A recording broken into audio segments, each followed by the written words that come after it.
तो आखिर ये बजट होता क्या है? तो आर्टिकल 112 में बोला गया है कि एक वर्ष का आपका जो लेखा जोखा होगा, मतलब एक वर्ष में आप लोग बनाते हैं ना, क्या आमदनी आया, क्या खर्चा करेंगे हम लोग, तो वो वैसे बजट का अर्थ क्या होता है? चमड़े का थैला। चले एक बार हम लोग बोले, देखिए इससे पहले तो आप लोग देख लिए कि हमको इतना चीज जानना है। उसके बाद हमारा शुरुआत होता है कि आपसे सिंपल हम पूछेंगे कि बजट किसको कहते हैं। सिंपल वे में आपसे हम प्रश्न पूछेंगे कि बजट किसको कहते हैं, या बजट का डेफिनेशन कहीं है? तो बजट का डेफिनेशन कहीं नहीं है। बजट का अर्थ होता है चमड़े का थैला। क्या होता है? चमड़े का थैला। तो आखिर ये बजट होता क्या है? तो आर्टिकल 112 में बोला गया है कि एक वर्ष का आपका जो लेखा जोखा होगा, मतलब एक वर्ष में आप लोग बनाते हैं ना, क्या आमदनी आया, क्या खर्चा करेंगे हम लोग, तो वो तो अर्थात क्या हो गया कि बजट हम लोग क्या बोलेंगे कि आर्टिकल 112 के तहत क्या बोला गया है। चलो एक बार अपने से डेफिनेशन लिख लोगे कि नहीं? तुमसे यदि कोई प्रश्न पूछेगा कि बजट क्या है तो बता दोगे कि नहीं?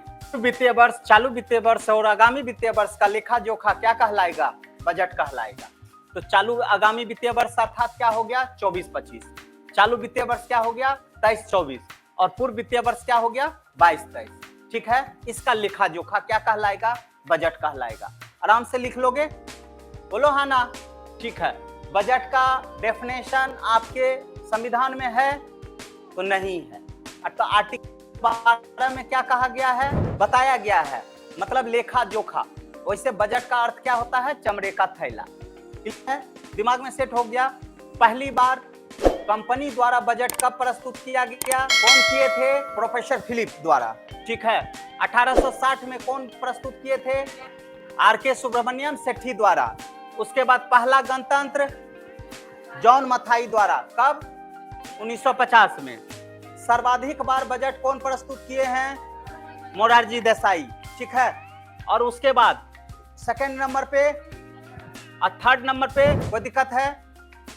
कितने प्रधानमंत्री रहे जो वित्त मंत्री के कार्यकाल में बजट भी प्रस्तुत किए? 3। कौन कौन? क्लियर है बाबू? आराम से बता दोगे? चलो अब आते हैं हम लोग बजट का प्रकार। जब इसका प्रकार को हम लोग पारंपरिक बजट। क्या है? पारंपरिक बजट। दूसरा है निष्पादन बजट। तीसरा क्या है? आउटकम। चौथा क्या है? शून्य आधारित। पांचवा क्या है? जेंडर। छठा क्या है? मानसून। बात समझ में आया? अब देखो, अब तुमसे हम प्रश्न किए कि पारंपरिक बजट किसको कहते हैं। ठीक है, तो आराम से क्या बताओगे? जो परंपरा का पालन कर रहे हैं।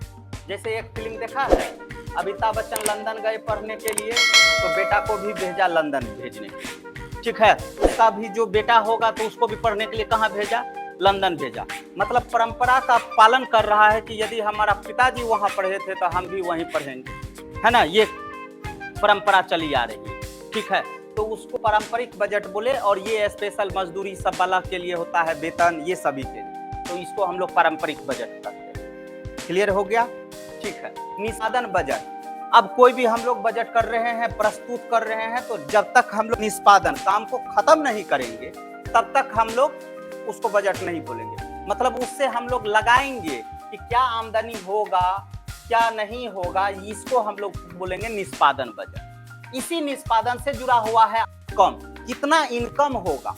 यदि हम मान लो कि दिए हैं 24-25 में हमको विक्रमशिला पुल दूसरा बना लेना है, तो इसको बनाने में तो मेरा खर्चा हो रहा है कि नहीं हो रहा है? हो रहा है कि नहीं खर्चा? तो निष्पादन कर दिए पहले। अब इस पे हम लोग आउटकम निकालेंगे कि कितना हमको रेवेन्यू जनरेट होगा। बात समझ में आया? दिन भर का एक अनुमान लगाए कि 1000 गाड़ी जाता है तो 20 रुपया टैक्स लिए। ठीक है, 25 रुपया टैक्स लिए, कैलकुलेशन करेंगे तो उसको हम लोग क्या कहेंगे? Outcome budget. क्लियर है?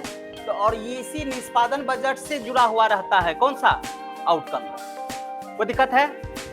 शून्य आधारित बजट। शून्य आधारित बजट किसको बोले बाबू? अब मान लो जैसे यहाँ बगल में सुल्तानगंज वाला पुल बोला गया कि 25 में तुम तैयार कर दो।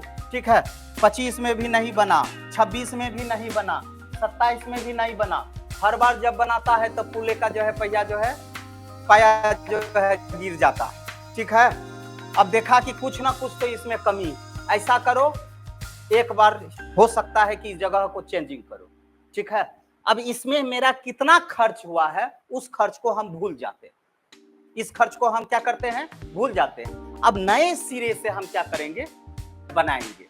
बात समझ में आया? और उसमें हम इतना रुपया एक्सपेंस करेंगे। इसका एग्जाम्पल हम पहले भी तुमको बताए थे कि सिमरन है, बताए थे, याद करो। सिमरन है, सिमरन यदि पढ़ रही है तो इनके पिताजी बोले कि 2025 में हमको रिजल्ट चाहिए। कब चाहिए? 2025 में। 25 चला गया, रिजल्ट नहीं आया, ठीक है। 26 भी आया, नहीं आया। अब बेटी जाता है ना, विवाह सब भी तो करना है। तब पिताजी गुस्सा होकर के बोले अब छोड़ो, तुमसे कुछ नहीं होने वाला है, अब तुम्हारा हम क्या करेंगे, शादी करेंगे। तो ये बोली नहीं पापा, 1 वर्ष हमको दीजिए। कितना दीजिए? 1 वर्ष दीजिए। और हुआ तो ठीक है, नहीं हुआ तब बोला ठीक है 1 वर्ष हम देने के लिए रेडी हैं, लेकिन उसके पीछे हम निगरानी में रखते हैं। मतलब अभी इसके साथ कौन रह रहे हैं? पिताजी रह रहे हैं। अब देख रही है कि सिमरन पढ़ रही है कि नहीं पढ़ रही है। ऐसा भी तो सकता है हम पढ़ने के लिए भेज दिए हैं, वहां घूम फिर रहे हैं, ठीक है। तो पैसा हम भेज दिए हैं, पुल बन रहा है कि नहीं बन रहा है, निगरानी रखेंगे कि नहीं? बात समझ में आया? तो जो पहले खर्चा हुआ है उसको हम लोग क्या करते हैं, जीरो कर देते हैं। और नए सिरे से जब करते हैं काम को तो उसको हम लोग क्या बोलते हैं, शून्य आधारित बजट। कोई दिक्कत है? जेंडर, जेंडर का अर्थ ही क्या होता है? यदि महिला के लिए बनाया गया है तो महिला के लिए कितना है, पुरुष के लिए कितना है, क्लियर हो गया। जेंडर आधारित बजट। स्पेशल हम पुरुष पे इतना खर्च करेंगे, महिला पे इतना खर्च करेंगे। मानसून, जब हमारे पास मानसून का समय आ रहा है तो मानसून समय पे आया कि नहीं आया, ध्यान देंगे। किसको हम रिलीफ देंगे? यदि कृषक है, समय पे मानसून नहीं आया है ना, या समय पे मानसून आ गया तो बाढ़ आ गया है, बाढ़ आ गया है तो उस पर भी क्या हो गया है, बहुत सारा तबाह हो गया। तो इसके लिए हम लोग स्पेशल लाएंगे कि यदि नुकसान हो रहा है तो उसको हम लोग भरपाई करें। बात समझ में आया? तो इसी को हम लोग क्या बोलते हैं, मानसून सर, अर्थात मानसून बजट। जेंडर बजट, शून्य आधारित बजट, आउटकम, निष्पादन और पारंपरिक। इतना टाइप का बजट में कोई भी यदि दिक्कत। पारंपरिक बजट किसको कहेंगे, सिंपल वे में बोलो, जो परंपरा का पालन कर रहा है, ठीक है। निष्पादन बजट, कोई भी काम का अंत देखेंगे, ठीक है। इस अंत से हमारे पास आउटकम क्या आएगा, इनकम क्या आएगा, उसको देखेंगे। और बहुत सारा ऐसा योजना भी होता है जिसपे हम लोग सिर्फ खर्चा कर रहे हैं लेकिन उससे कुछ लाभ हो नहीं रहा, ठीक है। तो देखते जा रहे हैं, देखते जा रहे हैं, अर्थात उस चीज को तब हम लोग नए सिरे से हम लोग प्रस्तुत करते हैं। क्लियर है? जेंडर है तो यदि पुरुष है, महिला है, उसके लिए यदि बनाया तो उसको हम लोग जेंडर बजट कह दिए। मानसून तो क्लियर है। तो आप यदि बजट का प्रकार भी पूछेगा तो बता दीजिएगा, लिख लीजिएगा, पक्का?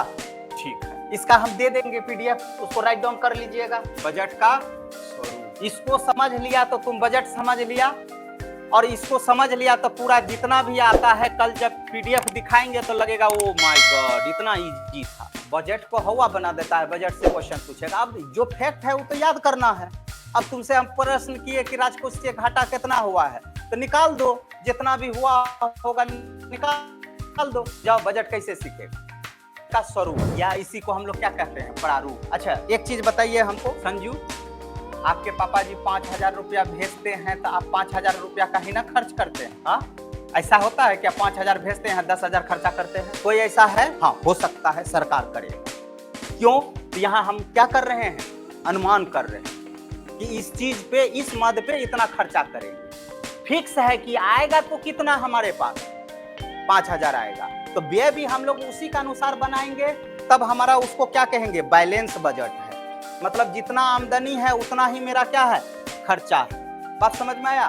तब उसी से हमको पता चल जाएगी कि राजकोषीय घाटा कितना रहा, वित्तीय घाटा कितना रहा। तो पहले हम लोग क्या लिखेंगे, सार्वजनिक आय। आय मतलब समझ गए ना, जो मेरा इनकम, ठीक है। और दूसरा क्या लिखेंगे, सार्वजनिक व्यय। कभी तुम लोग देखता होगा जब बजट प्रस्तुत होता है तो उस समय एक चार्ट ऐसे बनता है, ठीक है।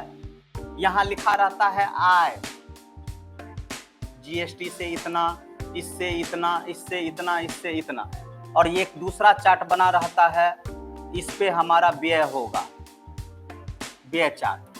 बात समझ में आया? तो ये तो इनकम मेरा हो गया, अर्थात सार्वजनिक आय और सार्वजनिक व्यय। तो आय मेरे पास कहां से आता है वो भी तो देखेंगे हम लोग। ठीक है, सार्वजनिक आय, एक राजस्व प्राप्ति होगा, दूसरा पूंजीगत प्राप्तियां होगा। राजस्व प्राप्तियां और पूंजीगत प्राप्ति, बात समझ में आया। राजस्व प्राप्ति भी करेंगे तो दो तरीके से करेंगे, दो तरीके, एक कर राजस्व के माध्यम से, कर राजस्व के माध्यम से, दूसरा कर भिन्न राजस्व। कर राजस्व भी जो होगा दो तरीके से होगा, या तो डायरेक्ट होगा या तो इनडायरेक्ट होगा। प्रत्यक्ष में क्या आएगा लेंगे, जैसा आयकर, इनकम टैक्स आप लोग प्रत्यक्ष, निगम कर, ये उदाहरण दे रहे हैं एक दो को। इसका जो है और भी टाइप हम लिखाएंगे, स्टेट का भी लिखा देंगे, सेंट्रल का। यहीं पर कर हम लोग जितना भी है सब एक जगह देख लेंगे। आपसे कर भी पूछ देता है कि कौन सा कर स्टेट गवर्नमेंट का है, डैश डैश डैश डैश। ठीक है, अप्रत्यक्ष कर, उत्पाद कर, बिक्री कर, डैश डैश डैश। इस सबको एक जगह देखिए। एक एग्जांपल दिए, कर भिन्न राजस्व में क्या आएगा, रेल, डाक, तार, प्रसारण।